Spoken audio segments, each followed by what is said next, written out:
So today we're going to talk about membrane, cell membrane, which is very important because cell membrane is the channel which the cell gonna exchange the material.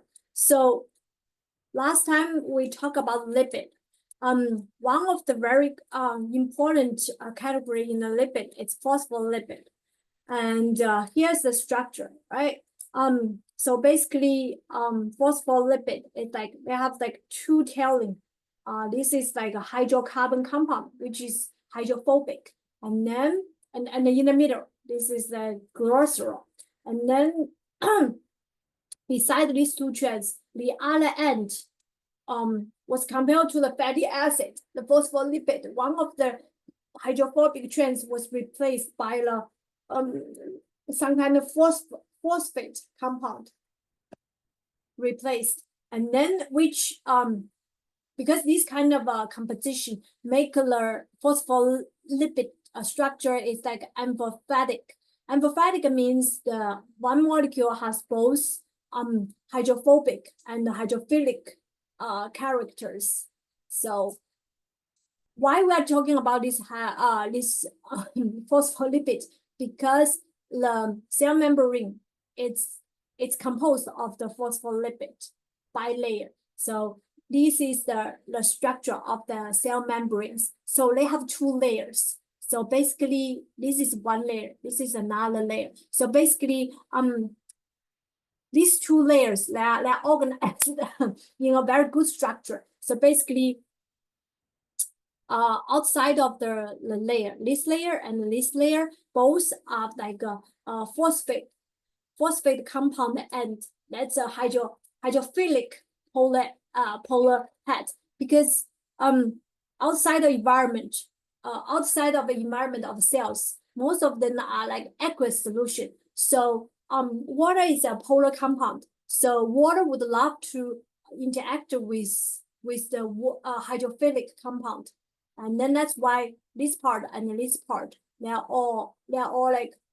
like polar ends, and then in the middle there are like two layers. So basically the tailing hydrophobic layer, which is hydrocarbon layers, they accumulate together. So basically these cell membranes is just like polar head at the two end, and then non-polar head in the middle. And then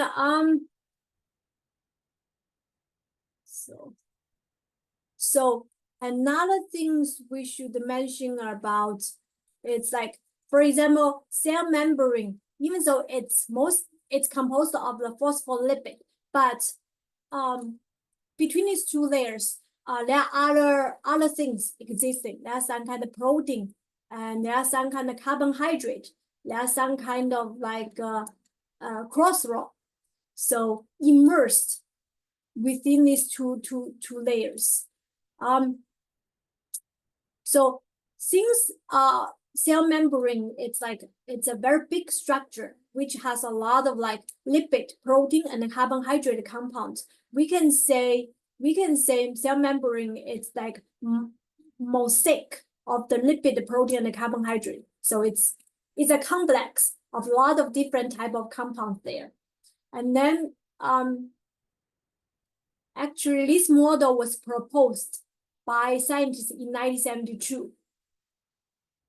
So according to that model, they say membrane exhibit property that resemble a fluid, because lipid and protein can move relative to each other within the membrane. So like, for example, from this theory, we can get to know the membrane, it's not like a rigid structure. It's more like flexible structure. It's not like solid. It's more like a liquid. It can change the shape. It's more like fluid, water, those type of structure. And then there are two layers. This layer, each layer called leaflet. Like half of the phospholipid bilayer it's called leaflet. So this is one leaflet. This is another leaflet, and then each leaflet facing a different region. Like the plasma membrane contain a cytosolic leaflet and extracellular leaflet. Like for example, if this is the external environment, then this is extracellular leaflet, and then this is like internal environment. Then which means this end facing a cytosol. So this is called cytosolic leaflet. These two leaflet of membrane are asymmetrics. So they are not exactly the same. So they are different in the number of the lipid, protein, and carbohydrate compound immersed. So certain type of lipid may be more abundant in one leaflet compared to the other one. And then a striking asymmetry occur with the glycolipid. Glycolipid, which means lipid with carbohydrate compound attached. They are mainly found in the extracellular leaflet of the plasma membranes. The carbohydrate portion of the glycolipid protrude into the extracellular. So based on the environment they are facing, they have the different amount of the lipid and protein carbohydrate in burst in these two layers. So I just mentioned about beside, like there are a lot of like different proteins in burst within these two layers. There are some kind of integral membrane protein. So which means this protein goes through the membrane. So it's go through the both layers. And then there are some kind of peripheral membranes here. So it didn't go through. It's just at one end, like it's attached to like those kind of integral membrane proteins. But all these type of protein, everything is inside of the cytosol. And then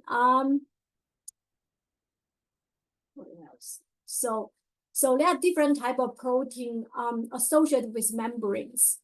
So we can divide this type of membrane into 3 different ways.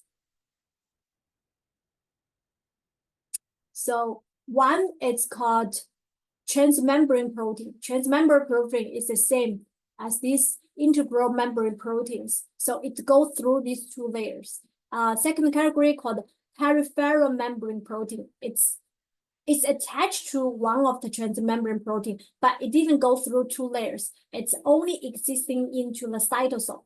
And another protein, it's called lipid anchored protein. So basically, this protein attached to the lipid on the membrane, because this is like phospholipid. It's attached to the lipid of this bilayer cell membrane.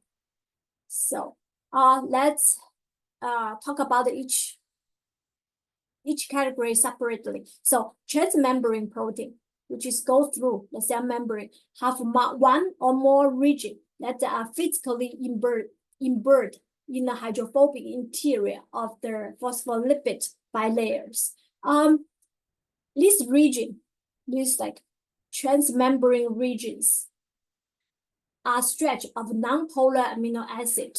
Why? It's because it have to go through these layers. In the middle of the layers, this is all like hydrophobic component. So if you want the transmembrane protein have some kind of interaction between this kind of hydrophobic component, so which means this part should be also like very similar property to this hydrophobic component, which means they should be composed of the non-polar amino acid.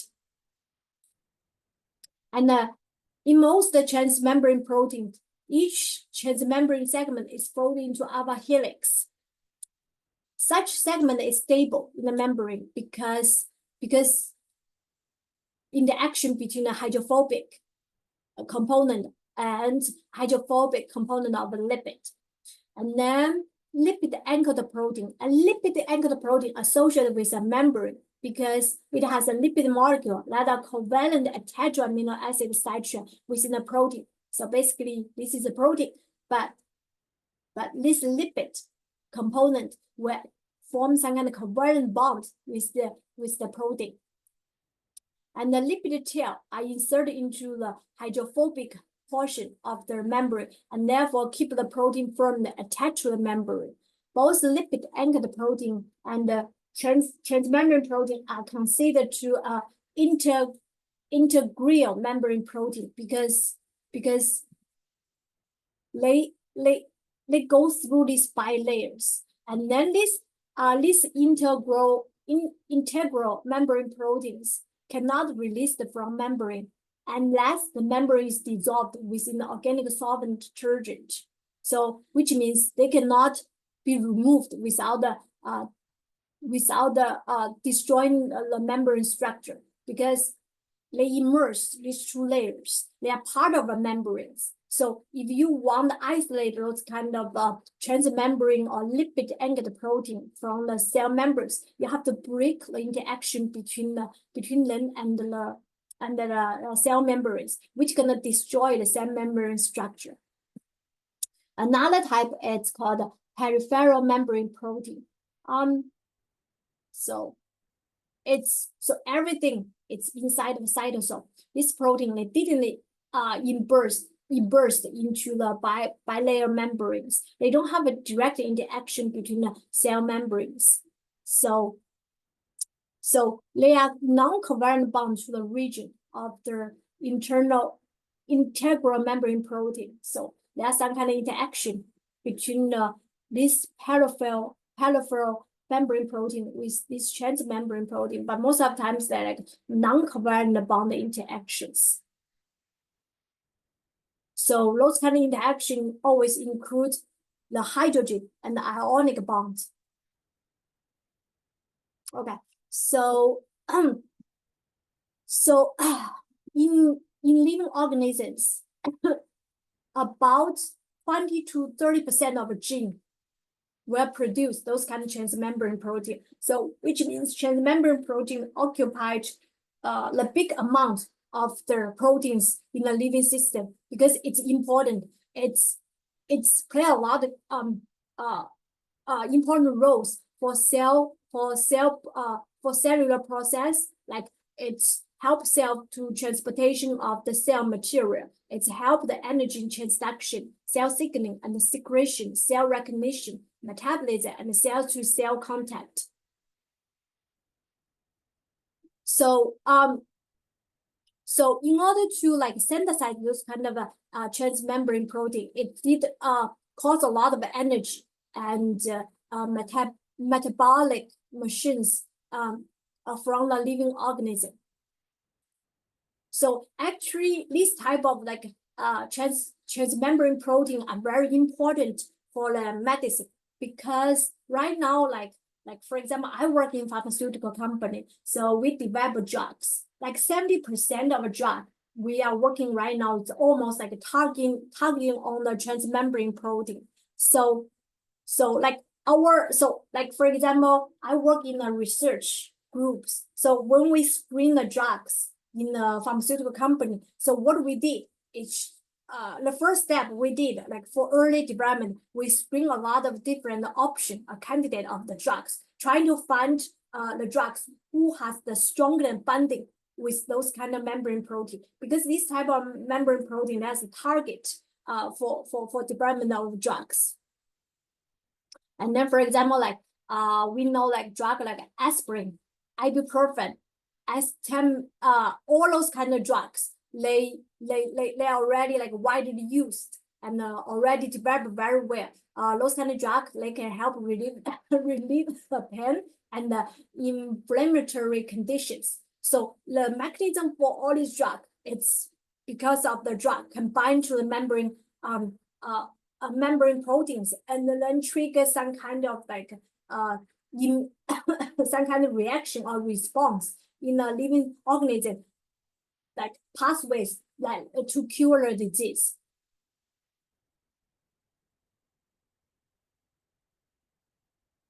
So like for example, people like some research group, like biological researchers, they even like nowadays you use the computer modeling to calculate the percentage of the genes that encode the transmembrane protein in different species. So this table lists like result they are doing the research. Like for example, so there's a huge number of number. So which means a lot of genes in the living organisms they encode transmembrane proteins. So which means this transmembrane protein they play a huge role for the living organism to survive, to do all kind of metabolism. Okay, when we are talking about fluidity of the membrane, like we just said, because of the membrane structure, it's not rigid, it's kind of flexible. So we call this kind of flexibility called semi-fluid, right? Why we are saying it's a semi-fluid? Like fluid is like water, right? Why is it called a semi-fluid? Because it's not so like flexible as water. It's those kind of the membrane, they can only move in two-dimensional. Like for example, if some kind of molecule, they go through the membrane to enter the cell, they can move into a three-dimensional. They are more flexible, but those kind of the cell membrane can only move into two directions. Like for example, they can move from here to here. They can move like horizontally, or they can like, for example, they can rotate because these are bond here. They can rotate, but they cannot like randomly to change. Like for example, this is head, this is the tail. It's very hard for them to switch the direction. Like instead of a head like this direction, tail in this direction, it's very hard for them to switch direction. So that's why we are calling it's only flexible into two-dimensional, because this kind of type of lipid movement through the flip phase. Flip phase is some kind of enzymes. If you want to change their direction, it takes energy, it takes the enzymes, which is hard to do that.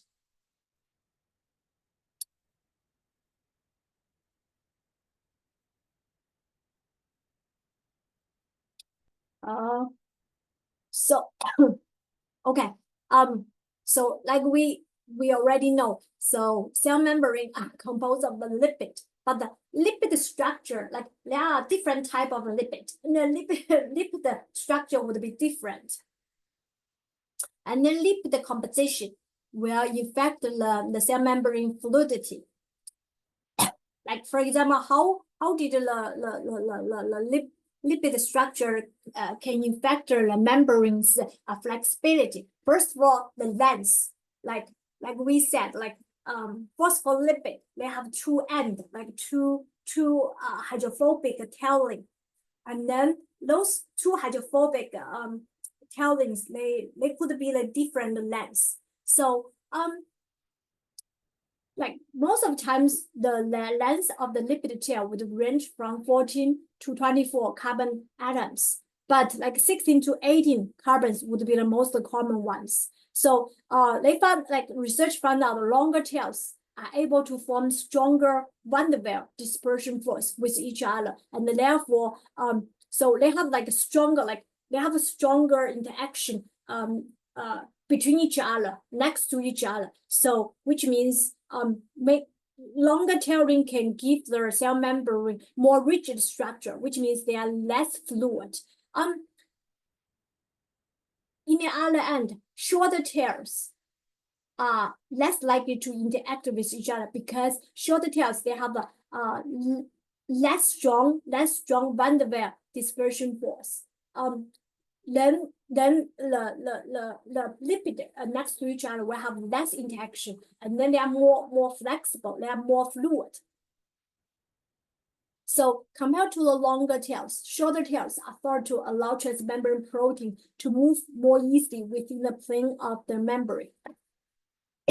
And another factors could affect the membrane's flexibility double bond. Like for example, for those kind of hydrophobic trends within those tailings, beside like a single bond between carbon and carbon, sometimes there's like a double bond. That's called unsaturated hydrocarbon. When this kind of double bond is present in a hydrophobic tailings, the lipid is unsaturated, and a double bond creates some kind of kink in the lipid tails and make it more difficult to neighboring tail to interact and make the bilayer more fluid. So because the single bond, it's easy. Like for example, if you have like some kind of single bond between carbon and carbon, it's easy to rotate. So those kind of easy to rotate property will give the more space, more interaction between the lipid next to each other. So it's more flexible. But those kind of double bond, they cannot rotate easily. So which means there will be less interaction between the neighboring lipid. So make it more fluid, more flexible. So double bond. So double bond of the hydrophobic tailring make the bilayer more fluid, more flexible. So in summary, unsaturated lipid will be more liquid than saturated lipid. And then unsaturated lipid will always exist in a liquid. Instead, saturated lipid will always exist in a solid at a room temperature. Like for example,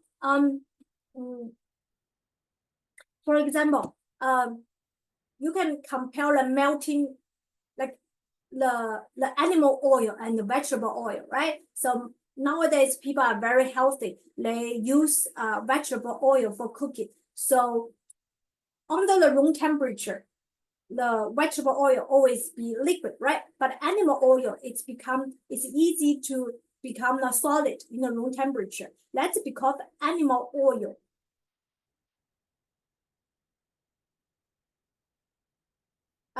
animal oils, they have more unsaturated double bond. That's why it exists as a solid. And then crossroad. Okay. So there's some kind of a crossroad in bird between these bilayers. And then those kind of crossroad because crossroad is a short and rigid molecule, right? And then this kind of crossroad will make the cell membrane less fluid. It's more rigid. It could stabilize the membrane.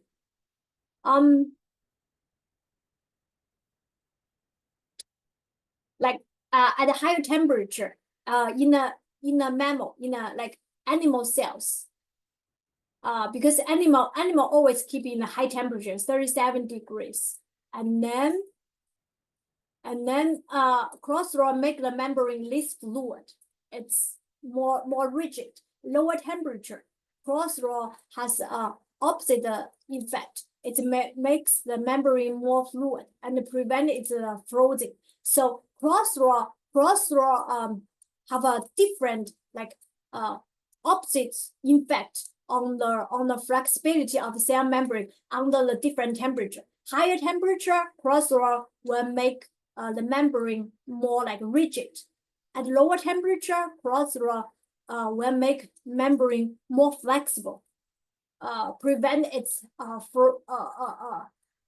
freezing.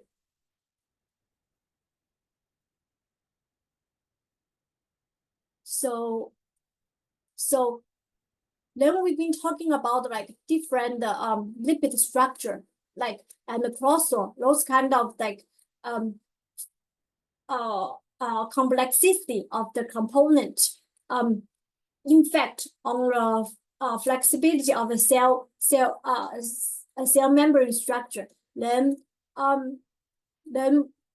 we can answer the questions: how can organisms cope with the change in the temperature?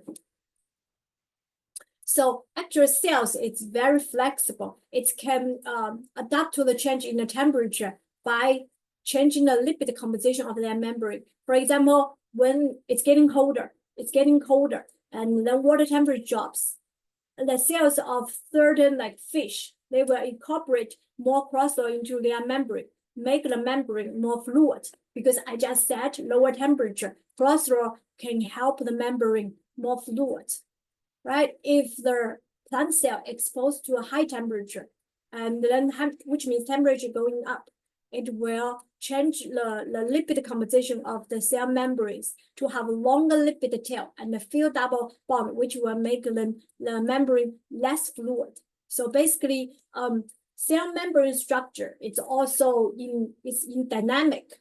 It will change the composition depending on the external environment conditions.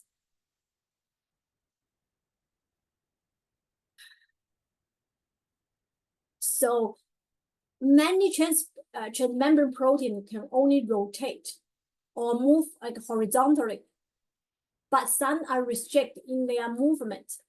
Like lipid, like there's a lot of like transmembrane proteins in burst between these two layers.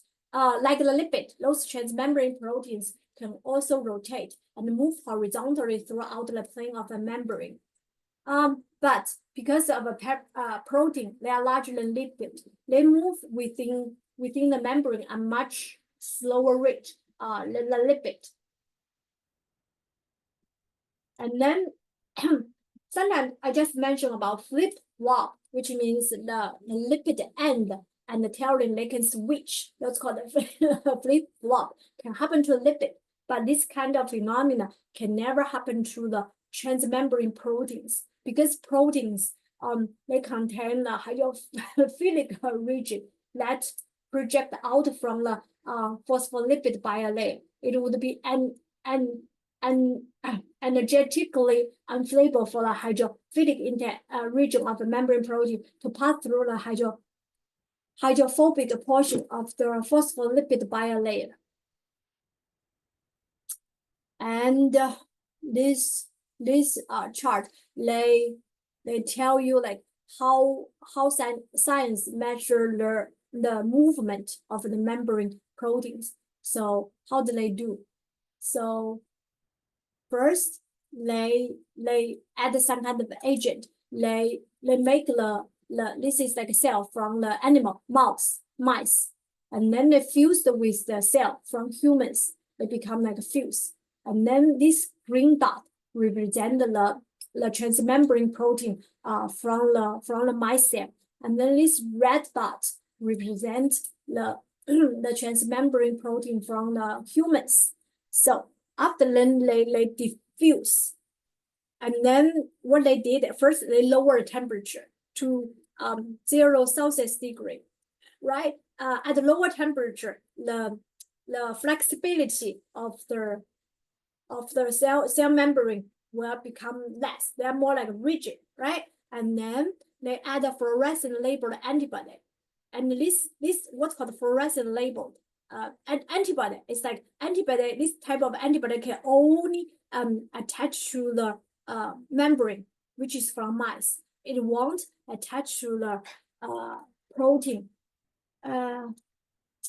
It won't attach to the protein from the human cells, right? And then it's only attached to the green dots. But fluorescence label, so which means this protein, this antibody, you can observe them. They can emit those kind of fluorescence. So you can observe them under the fluorescence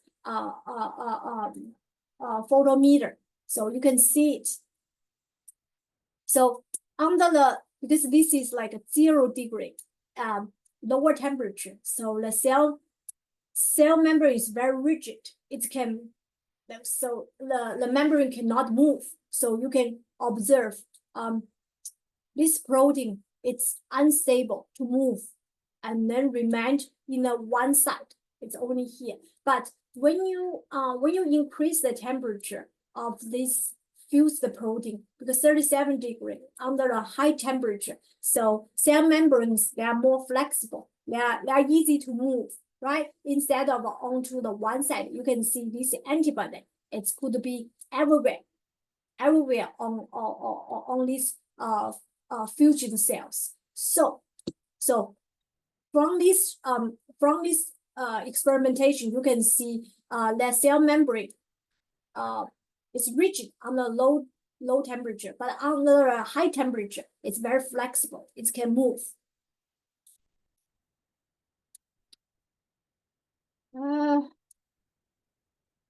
Okay. So another thing is like I just mentioned about not all transmembrane protein are capable of rotational, which rotate or horizontal moving. Depending on the cell type, 10 to 70% of membrane proteins may be restricted in their movement. And another thing is transmembrane protein, like it goes through these two layers, bilayers of cell membrane. They have some of them may bond to the cytoskeleton. Cytoskeleton is within the cell, right? It can bond to the cytoskeleton, which also limit the movement of those kind of transmembrane protein. They can also bind to the external molecule, such as like this, which under either of circumstance, which make a transmembrane protein hard to move. Okay. Then we're gonna talk about how the membrane component synthesized in the eukaryotic cells. So, like we said, membrane are very complicated. It's composed of the lipid, protein, and the carbohydrate. So for all these components, most of these components are made in the ER, right? We know about the ER. ER is some kind of organelle within the cell. A lot of our protein last lecture we're talking about like protein can be synthesized into the ER. And then after like protein synthesis into the ER, and then protein will be transported within the vehicle to go to other organelle like Golgi, those kind of things. So first we can talk about lipid synthesis happening in the ER. This chart describes the process, how the lipid was synthesized into the ER. So first step in the cytosol, because lipid are composed of the fatty acid, right? And the chlorine. So lipid are three components: fatty acid, cholesterol, and the chlorine. And then in the first step in the cytosol, fatty acid, it's get activated by attach the CoA to this fatty acid, right? From here to here, it's activated. And this activated fatty acid will bond to this is called cholesterol phosphate, right? And then reaction happened, generated this kind of ester bond, which is a precursor of the lipid. After this reaction happened, this component will be inserted into the cytosolic lipid of the ER. So basically, there's an ER here. This compound will attach to the ER membrane. And then after this precursor attached to the ER membrane, and then this phosphate group will be cleaved by some kind of enzyme. And then the chlorine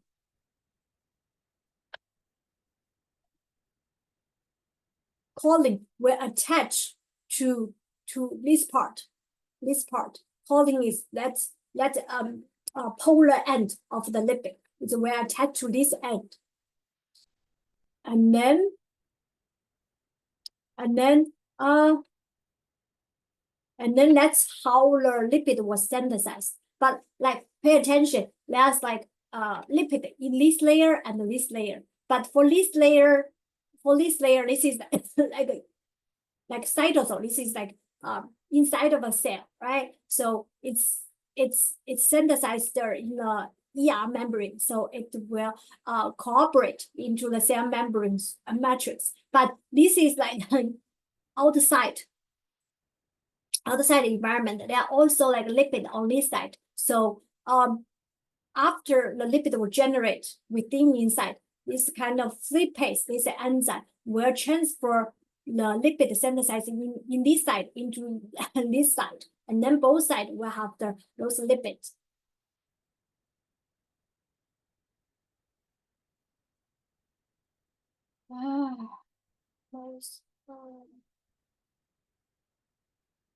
Okay, so then we can talk about how.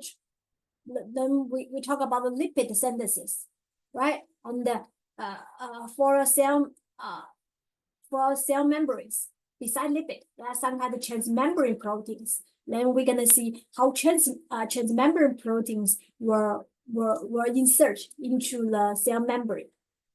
So, so this chart describes how the transmembrane proteins were inserted into the ER membrane. So first the transfer membrane have to synthesize into the ER, right? Like we last mentioned about, right? It's because of this ER signal sequence. And then it will attach to the ER membrane. And then after attachment, those signal sequence will be cleaved, right? And then after cleaved, the synthesis of a protein will be complete in the ER, right? So this is the completion of the synthesis. And then during this kind of synthesis, hydrophobic transmembrane segment is made as the polypeptide is being threaded through the channel. So beside the synthesis into the ER, so this part is some kind of hydrophobic segment. It will go through those kind of channel and then insert in between these two layers. And then after this protein synthesized, the transmembrane segment will remain in the membrane, and then this is ribosome, right? Ribosome and the mRNA will leave the protein and go away. That's how the transmembrane protein was inserted within the cellular bilayer membrane. And then we're gonna talk about how carbohydrate was inserted.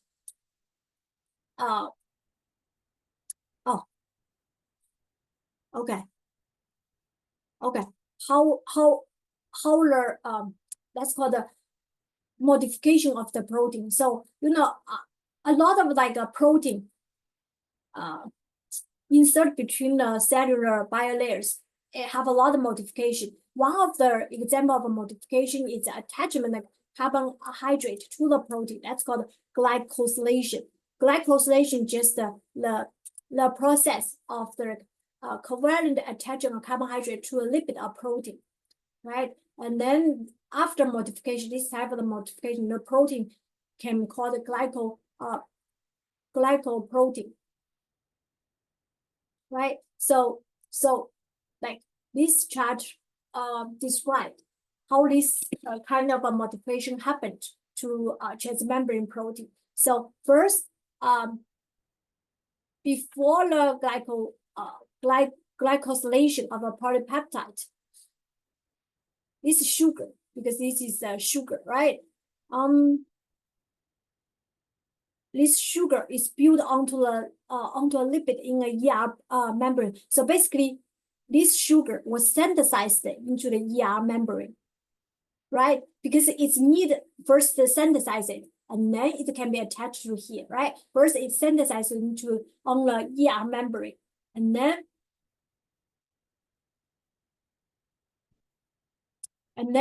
when it's first generated, it's attached to the lipid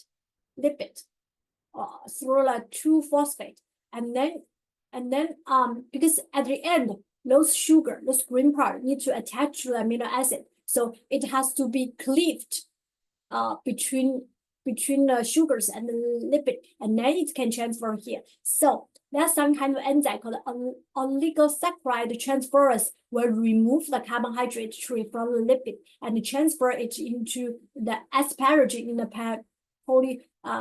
polypeptide. So basically, after it's cleaved, this carbohydrate will attach to the nitrogen atom in the protein, and this nitrogen it's from the one of the amino acid of the protein that's called asparagine, because asparagine its side chain have this nitrogen group, and then this modification finish it, and then this ribosome and the mRNA template will go away. That's called the modification of a transmembrane protein.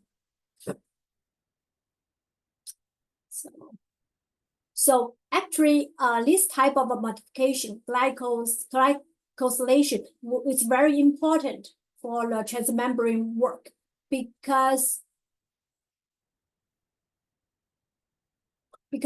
those type of glycoproteins often play a role in the cell surface recognition, because this is like a fingerprint.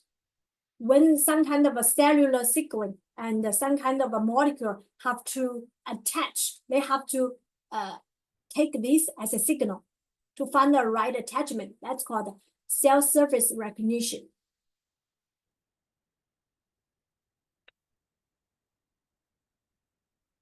Okay. So besides this carbohydrate worked as the signal, and those carbohydrates can also work as a protective effect. So carbohydrate-rich zone on the surface of certain animal cells shield the cells from mechanical and physical damage. So basically, the carbohydrate portion of the glycoproteins protect the cells from the harsh condition of the actual cellular environment and degradations. So there are two forms of protein glycosylation: N-link, O-link. Why it's called N-link, O-link? Because this N-link, which means the carbohydrate attached to the protein through the nitrogen. O-link, which means carbohydrate attached to the protein through the oxygen. So N-linked glycosylation always happening in the alkyl, involves the attachment of carbohydrate to the asparagine polypeptide, and then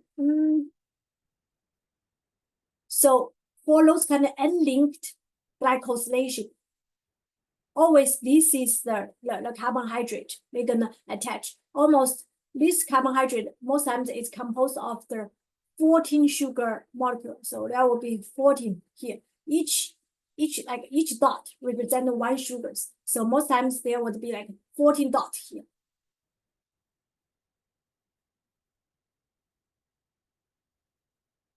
And those type of N-linked glycosylation most times occurs on the membrane protein that are transported to the cell surface. Another type called O-linked glycosylation only happening in the Golgi. So this oxygen, it's almost most times it's coming from the serine and the serine. That's another two type of amino acid. So this O-linked glycosylation is important to production of the protease glycan. This protease glycan is very important because this type of protein was used to degradation, some kind of toxic stuff.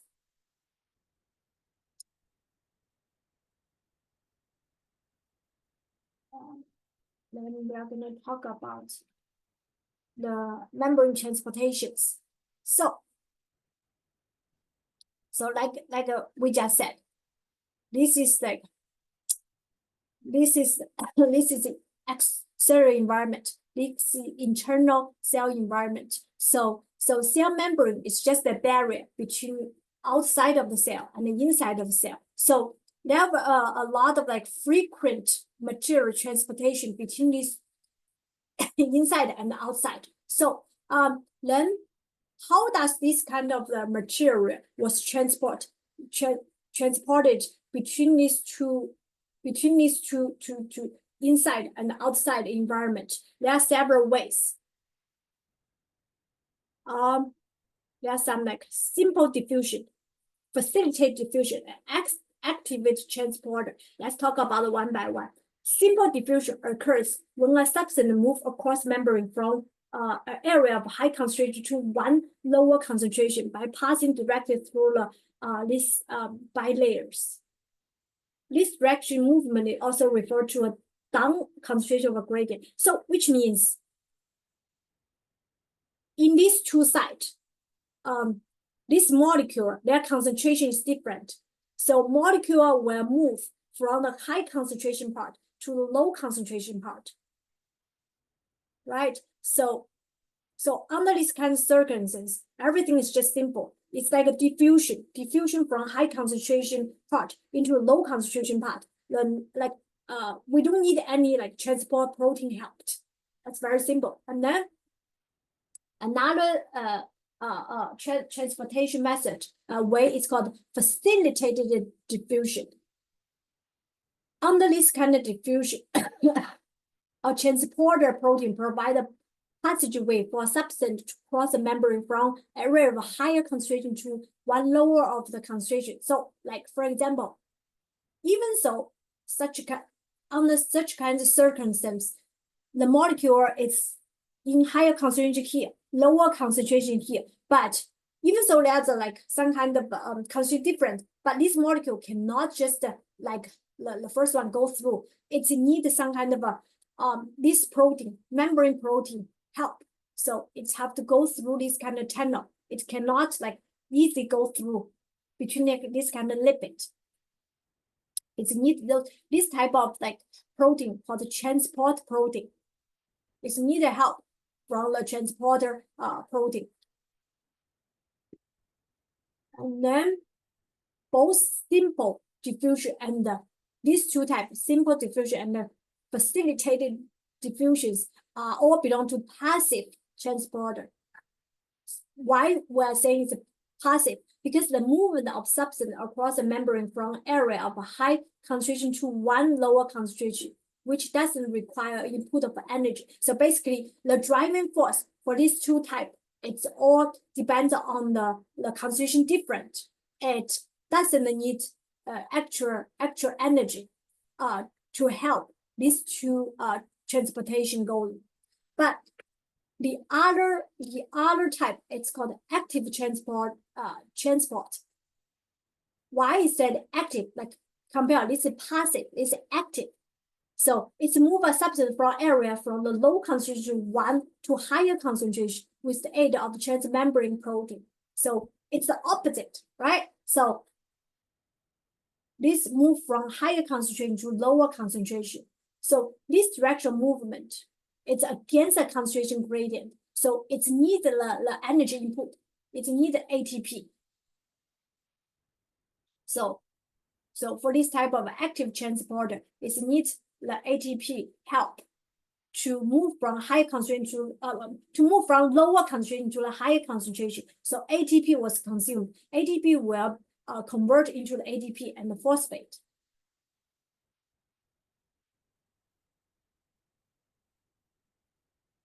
Okay, but like for example, when we're talking about simple diffusion, it doesn't mean like anything can easily pass through the cell membrane and go to the other side. Because why? Because these two layers, they're hydrophobic. So which means hydrophilic material cannot use this simple diffusion method to to pass through high concentration to a low concentration because of the hydrophobic property of these bilayers.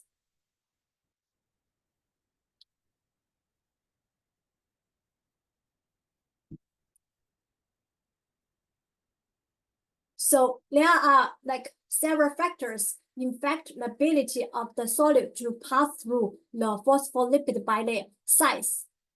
So small solid pass the bilayers faster than large ones. Polarity. Non-polar solid across the bilayer easily than the polar ones. And charge. Non-charged solid across the bilayer easier than the charged ones. Concentration. The rate of movement of solid across membrane will be higher when the concentration is higher. So, right, that's reasonable. Like the bigger ones, it's hard to go through, to pass the membrane compared to the smaller ones. And then the polar ones and the charged ones are more difficult compared to the non-polar ones. And then the more concentrate of a solid, it's easy to pass to the other end, right? Think about it. If they have more solid in this end, of course, it's easy to pass through the other end because of the gradient, concentration gradient difference. It's bigger compared to the lower concentration.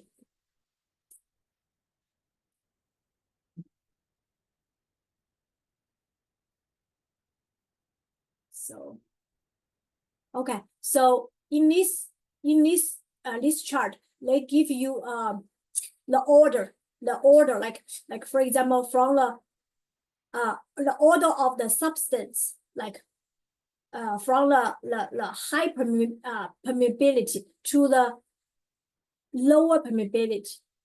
Like you can like people are already make this kind of assumption based on the list for factors I mentioned before. Like for example, this kind of like carbon dioxide, nitrogen, oxygen, ethanol. This is these are the compound molecule which have the highest permeability, which means they are the molecule which are easiest to pass the cell membrane. Why? Because they're small, right? Their size is small, and their polarity is low, right? They're very unpolar. Because this kind of unpolar probability, it can easy to go through this kind of like bilayers, because these two tailings, they are like hydrocarbons. They are very unpolar. It can easy to pass that, and then they are uncharged, right? So that's why this kind of a small unpolar uncharged ones is the easiest compound. They can go through the cell membranes, and then this is the water and the urine. It can pass through, but compared to this one, it's a little bit harder. Why?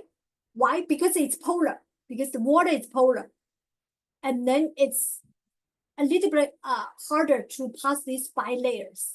And then urine, see, this is they have like oxygen and nitrogen atoms, oxygen and nitrogen carbons. Compared to this category, it's more polar. So that's why the permeability is compared worse than this one.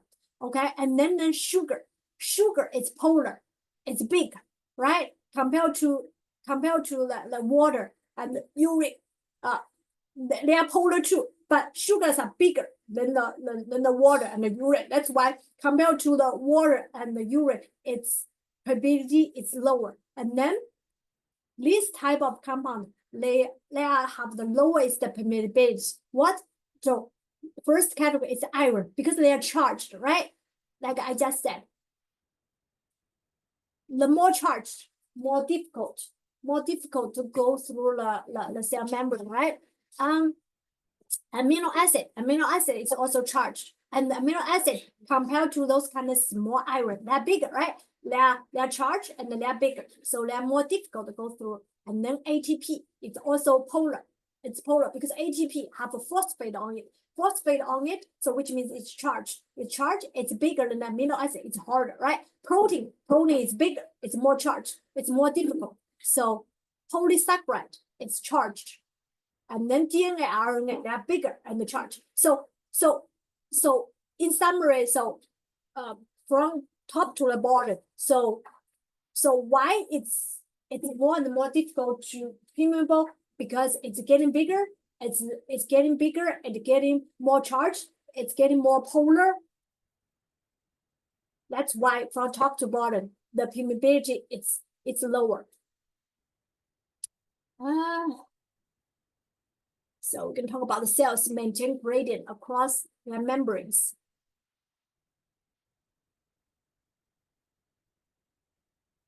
Okay, so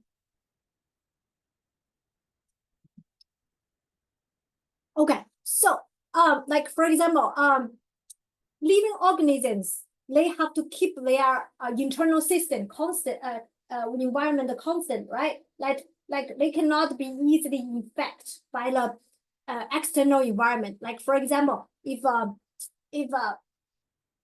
temperature going up, so like for example, our human body, we can adjust our internal temperature independent on the external environment. No matter it's cold or hot inside, our human body can always keep like constant temperature, right? So the same thing, like living cells, they have those kind of ability to maintain the relative constant internal environment, which is distinguished different from the external environment. Solute gradients are formed across the plasma membrane and across internal membranes. So when we talk about the transmembrane gradient and the concentration gradient, so which means the concentration of the solute in the external environment is different from the internal environment. Like this is a good example. So outside of the cell, there's more glucose compared to the inside of a cell, right? But like if without the cell membrane, the outside of the more concentrated glucose will slowly diffuse in the internal, and at the end they will keep the balance. Like internal and outside is the same, right? But cell membrane is here. It can prevent the glucose like outside will diffuse with the time with the internal environment, and then it will always keep those kind of gradient the same. So that's called the concentration gradient. So which means the concentration of solute is higher on one side of the membrane than the other one, right? So this kind of gradient will always keep. So those type of like character, probability, transmembrane gradient of the solute are universal feature of the all living cells. So all the living cells have those kind of ability to maintain those kind of gradient between inside and outside. Like for example, after you eat a meal, like your food has a lot of carbohydrate. A higher concentration of glucose is found outside your cell than inside. This example of a chemical ingredient, like you just eat a meal.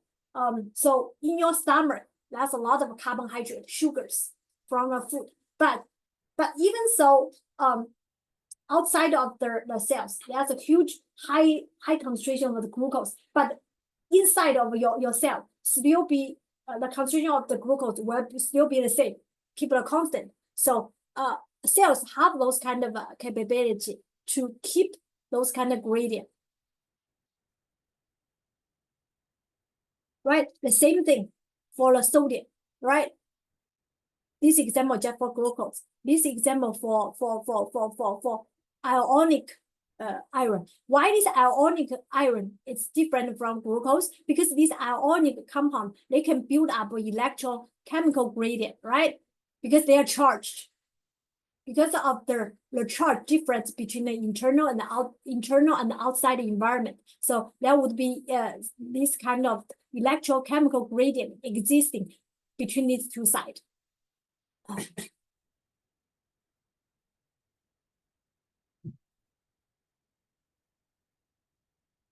Okay.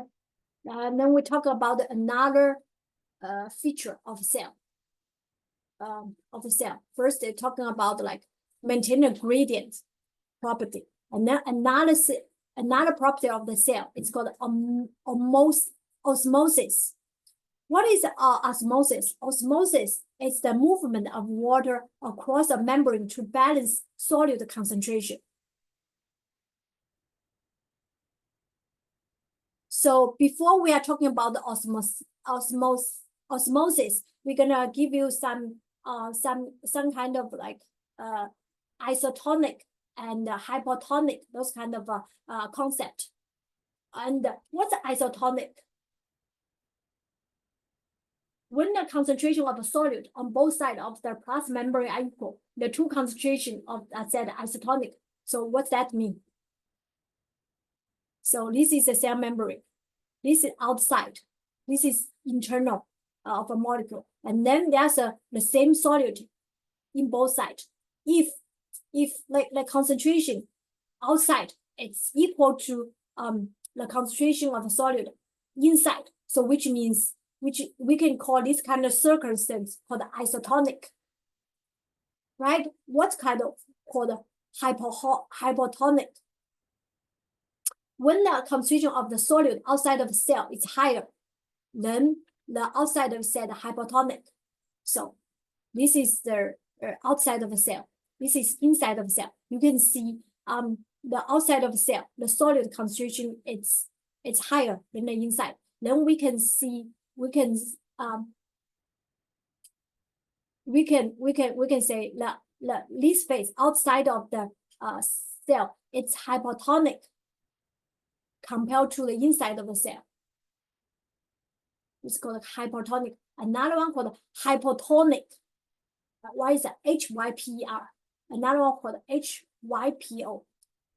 This hypotonic, what's that mean? Which means compare the concentration of solute between the outside of the cell and the inside of the cell. So you can tell the inside of the cell, the solute concentration is higher than the outer cell. So we can say this in the outside cell is called a hypotonic because this is lower. Okay, let's talk about it again. If concentration is the same, we can call this environment outside cell, outside the environment, it's called isotonic. If outside of cell it's higher, we can say this outside of cell it's hypertonic. And then if outside of the cell it's lower, we can call it hypotonic. Okay, so beside this isotonic, this is hypotonic and hypertonic or hypotonic. There's a gradient between inside and outside, right? Because of this kind of gradient difference between two sides, they cause those kind of gradient difference, right? In order to keep these two sides balance, right? And then the water, because there are water between both sides, right? The water have to do something to keep the balance, to keep these two sides the same. Because these solute, they're too big, they cannot cross the membrane. And then, but water is small. Water can cross these membranes. Water will do something to keep the concentration, try to keep the concentration of these two sides the same. So under the difference, then water will do something. This kind of phenomenon, like water will cross these two sides and try to keep the balance. This kind of process, phenomenon called osmosis. Okay. So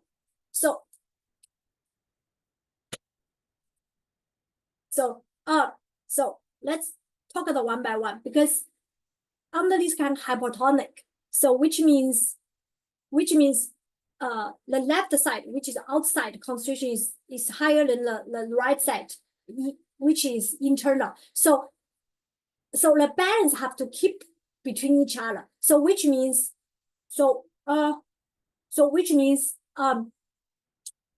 the left side, the outside needs to be dilute, right? Need to be dilute, which means the water from the inside will go to the outside, right?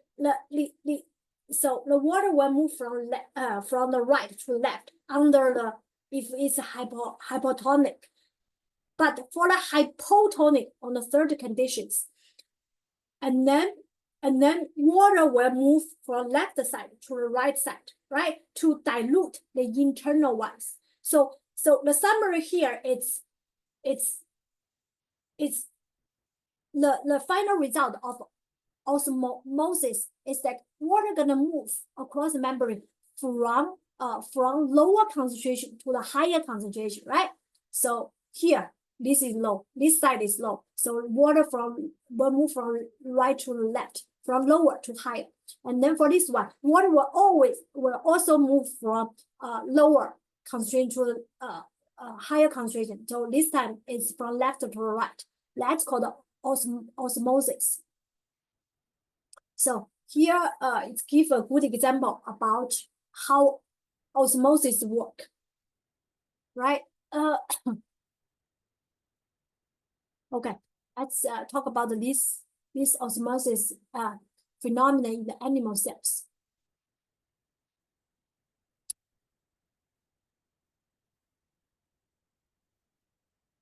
So cells. First, cells are initially in the isotonic solution, which means outside and inside the cell, their concentration is the same, right? And then cell will maintain normal shape. This is normal, right? Because it's isotonic solution. But if we put this type of cell, red blood cell, into the hypotonic solution, what's hypotonic solution means? Hypotonic cell, which means you put into some kind of solution, which means in this hypotonic solution, the solute is more concentrated, like osmosis, because those kind of isotonic already disrupt. So osmosis gonna happen. So water gonna move from the lower concentration to the higher concentration. Which side is the lower concentration? The cell is it's on the lower concentration. So which means the water from the cell we're gonna move out, right? So which means the cell gonna lose water, so it's gonna shrink, right? So that's why I say place in the hypotonic solution. Cell gonna take a shrink because water will be existed from the cell. And then in the other circumstance, if we put the regular cell blood into hypotonic solution, what's hypotonic solution? Hypotonic solution, which means the concentration of the solute it's lower.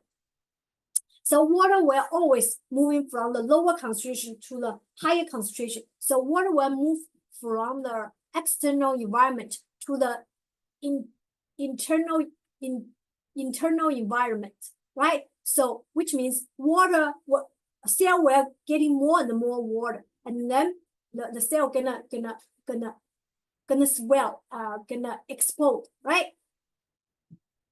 So this example to say under different circumstances, under different external environment, cell will behave different. One is shrink, one is like explode, right? Swell. The same thing for this one. If we put the regular cell into the hypotonic one, right? Hypotonic one, then the cell gonna shrink. And if we put it into a hypotonic one, and this is plant cell, right? It's gonna getting more water, it's gonna expand, and then it's gonna explode, right? So you can see this is a vacuum. This is an organelle for the plant cell to store the water, right? Under the hypotonic, because it's gonna lose water, so it's gonna become from this big become smaller. But under hypotonic, it's gonna getting water, so it's gonna getting bigger, right? From the small to the bigger ones. So that's called osmosis. We're gonna talk about. Okay, talk about how osmosis infects the cell with the rigid cell wall, such as bacteria, fungus, algae and the plant cell.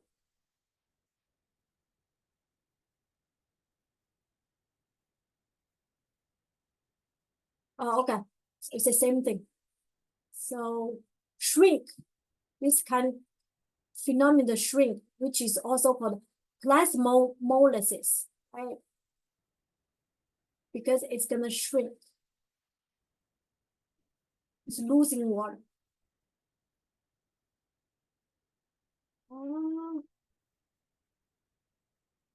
Okay, we have another 20 minutes. We're gonna talk about protein carry out the membrane transport. Okay. We just said, like, there's 3 ways for membrane transport: simple diffusion, and the membrane helped facilitated diffusion, and active transport.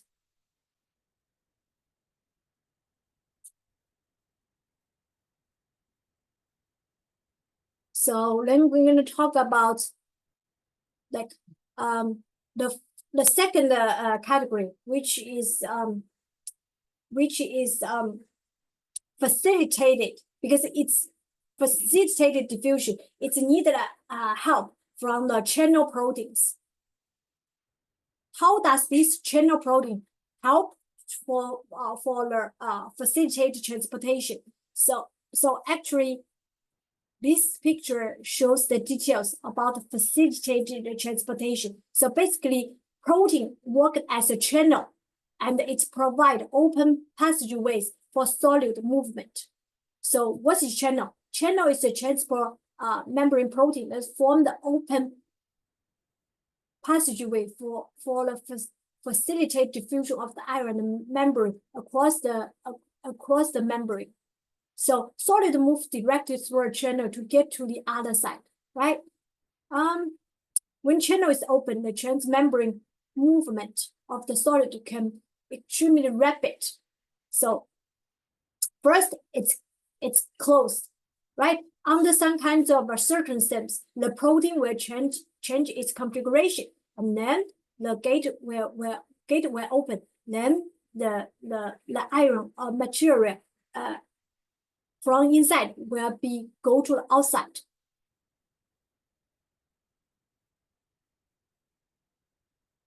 So this is just the general picture about how this works. But how does this really work?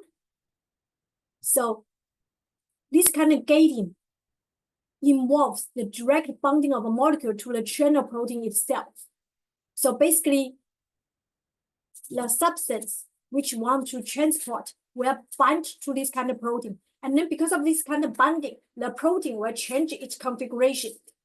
Before, it's like closed, like this. There's no gateway here. After the material bound to the protein, the protein configuration changed. So from the closed to the open, and then the passageway it's open, then it can go through.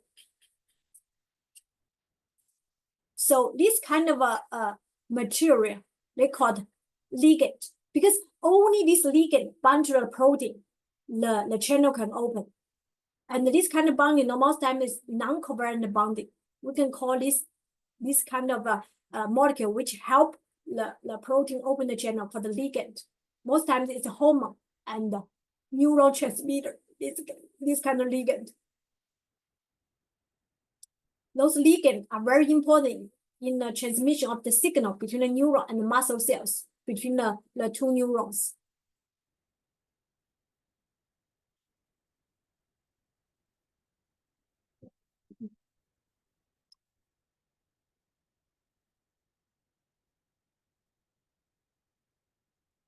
So,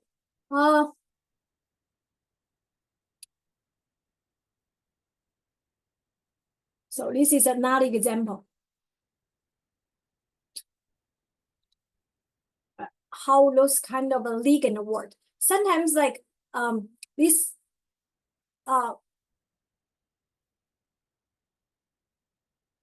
transporter in this category, this is just a channel, right? So just the open, this just work as a a channel to open it and go through it. But another type of the protein, it's called a transporter. Why it's called transporter? Because this transporter can bind with a solid, and then those kind of a binding between the transporter and the solid, it can help the material go there. So how does this happen? A solid bind to the hydrophilic pocket exposed to one side of the membrane. Right, this is the transporter, and then solid will bind to the some kind of pocket, right? And then the whole configuration will change, right? And the switch exposure of the pocket to the other side membrane, and then solid will release. So this kind of solid and transporter binding will change the whole configuration of this transporter. And then after this binding to this kind of opening will show up. Before it's like everything was closed. There's no opening here. But after binding, this opening coming up. So the solid gonna go through this kind of opening and then release outside. The same thing, this is a go outside. The same thing for like something go inside.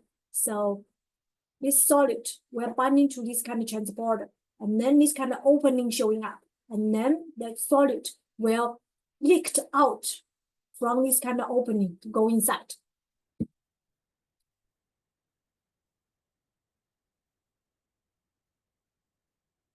So transporter provide the pathway for the cellular uptake of organic molecule such as sugar, amino acid, nucleotide. Because these sugar, amino acid, nucleotide, they are like a bigger molecule compared to the water, right? They are bigger, they are polar, they are charged. So by simple diffusion, they cannot go through the membrane and exchange between the outside environment and the inside of the environment. They have to take advantage of this kind of the transporter proteins. They have to. It's like a vehicle. It's called the transporter protein. It's like a vehicle.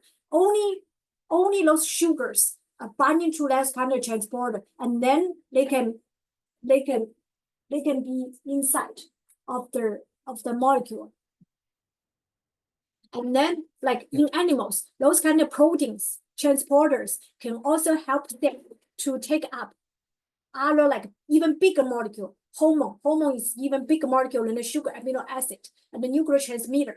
Hormone and the neuron transmitter, those are always like bigger molecule, like a protein, right? And then with the help of this kind of transporter protein, the cells can exchange the even bigger and the molecules.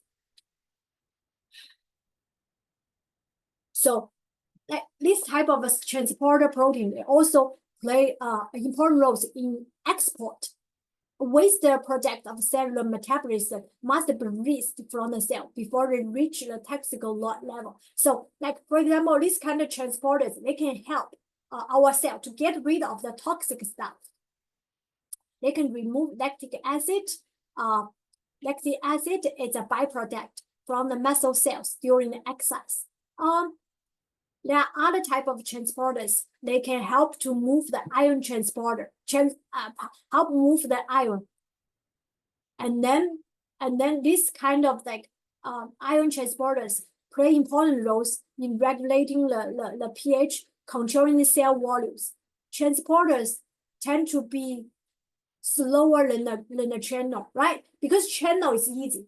Channel is more like open the door and go through. Transporters have to like first binding like some kind of a binding, ligand binding to a transporter, and then after binding, the transporter have to change the configuration. It's more like several steps involved compared to the channel. So that's why transporter is slower than the channel protein.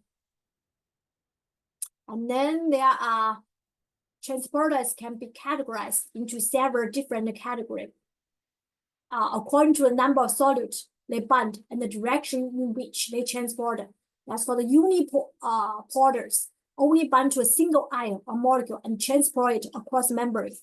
That's something called symporter also called a core transporter, bonded two or more iron or molecule and transported them in the same direction, called the antiport, also called the exchanger, bonded two or more iron and molecule and transport them in the opposite direction.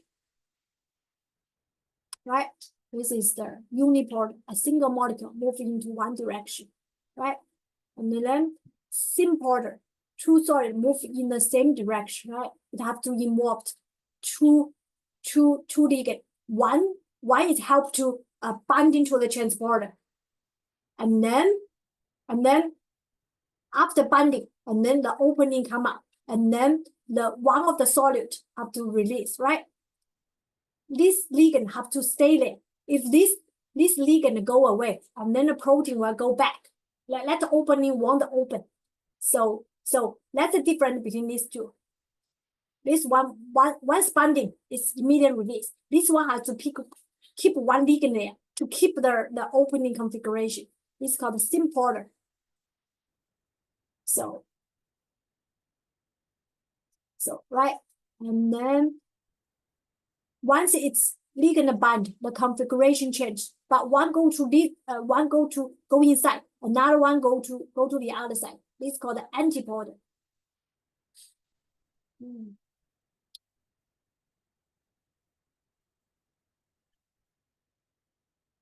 Okay, then we're gonna talk about active transporter.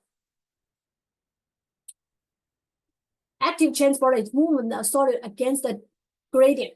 So the difference between the active transporter and the passive transporter, like passive transporter, it's the solid move from higher constraint to lower, but active, it's the opposite. It's from lower to higher. That's very, very hard, right? It have to consume a lot of energy. So therefore, active transporter, it's energetically unflammable and requires energy. So that different type of active transporter. It's called a primary active transporter, involves the function of the pump. A type of transporter directly use energy to transport a solute against a concentration gradient. It's called a primary active transporter. Right? How does this thing work? A pump, like for example, pump activated export hydrogen against the gradient. So basically, this triangle, white triangle, represent the hydrogen. So you can see outside hydrogen concentration is higher than the internal one, but still we want the transporter, the internal hydrogen outside, right? So basically, this pump, when we're talking about transporter pump, it's also a protein, right? This hydrogen will bond to this kind of the protein, and then after when the hydrogen bonded to this kind of protein, the protein configuration gonna change from this become this, right? And then compared to the old one, there's an opening come here. So this hydrogen will be pumped out. That's called a pump.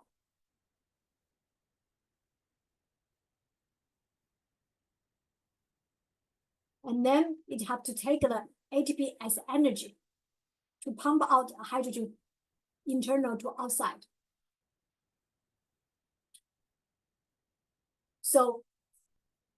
So after the hydrogen transporter from inside to outside, so the difference of the concentration between internal and external hydrogen, it's become more, right? So the gradient it's become higher. So because this kind of the transporter, pump transporter, so we can keep those kind of electrochemical gradient between inside and outside, right?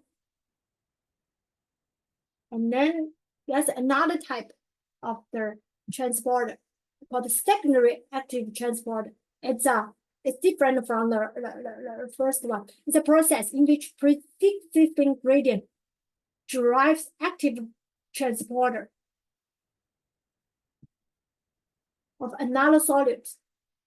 Right here, the molecule will move from lower concentration into the higher ones.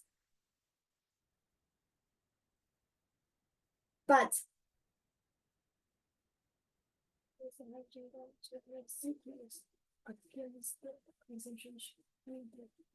okay, but like for example, here is like a secondary active transporter. So here they involve two material. One is like a hydrogen, another one is a sucrose, right?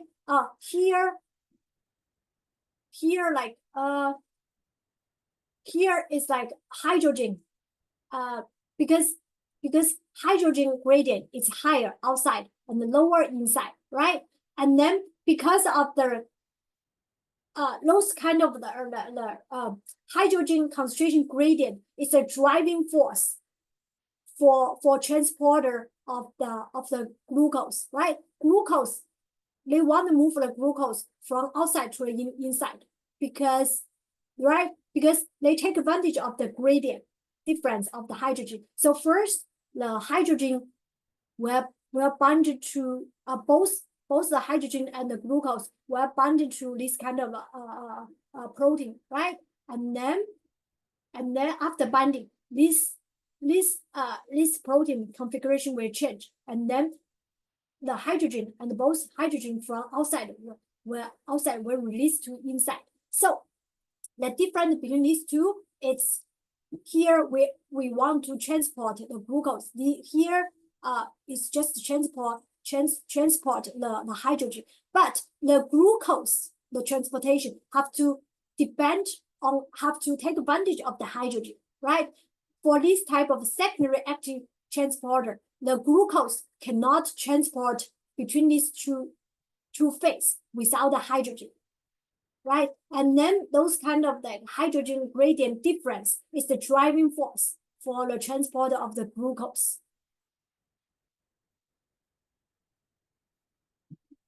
So